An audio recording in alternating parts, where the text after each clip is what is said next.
Ndũmĩrĩri ya tarĩki 14 ya rũhonge rwa ũgima wa mwĩrĩ thĩinĩ wa thĩ nĩ rwo WHO yugĩte nĩ ĩhĩtũkĩtie ndawa ya lenacapavir ya kũrigĩrĩria kũgwata mũrimũ wa HIV ĩrĩa nĩ ya gũthecwo maita merĩ o mwaka, ũndũ ũrĩa nĩ kuuga atĩ mũndũ athecwo rĩa mbere, cindano ĩngĩ agathecwo thutha wa mĩeri 6.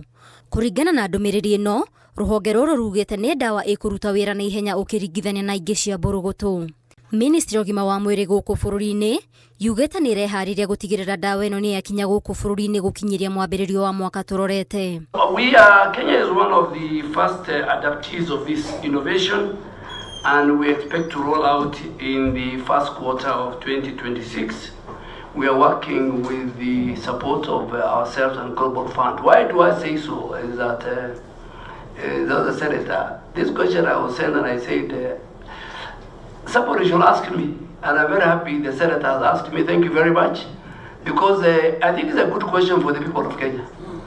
So senator, it's good you have asked, it's good you have answered, and I'm happy the media will tell the people of Kenya. So this is a great innovation coming forward, and we are glad as a country that we are one of the first adopters. And the reason as to why we are going to do this in January is because we have to change our existing guidelines. We have to train the healthcare workers. We have to put the logistics in place of how to get the medicines, how we are going to store it, and a raft of other measures that we need to put in place to ensure that it's successfully deployed. Oho, ministry nĩ nyitĩrĩire atĩ rĩrĩ nĩ ikinya na ũthundũri wa bata, kuona kaingĩ andũ nĩ mariganagĩrwo kana makahingĩra ritho gwathĩkĩra ũnyui wa ndawa cia o mũthenya cia mbũrũgũtũ. This new innovation ensures that once you get the jab, you are protected for 6 months, and you go after 6 months for the next jab. So it's a new arsenal in terms of our prevention strategy, more so knowing that we have achieved what we call epidemic control, but we still have these emerging infections, which is mainly in our young population.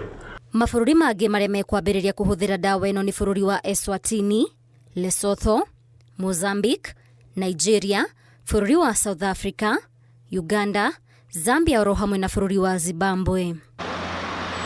Lenacapavir ĩgũkorwo ĩ ndawa ya mbere ya gũthecwo na nĩ gũteithũra bũrũri na arwaru kuma mĩnyamarĩko-inĩ ya mũrimũ wa HIV, no mũingĩ ũkamenyithio atĩ ndawa ĩno ti ya kũrigĩrĩria mĩrimũ ĩngĩ ĩrĩa yumanaga na kuonana kĩmwĩrĩ.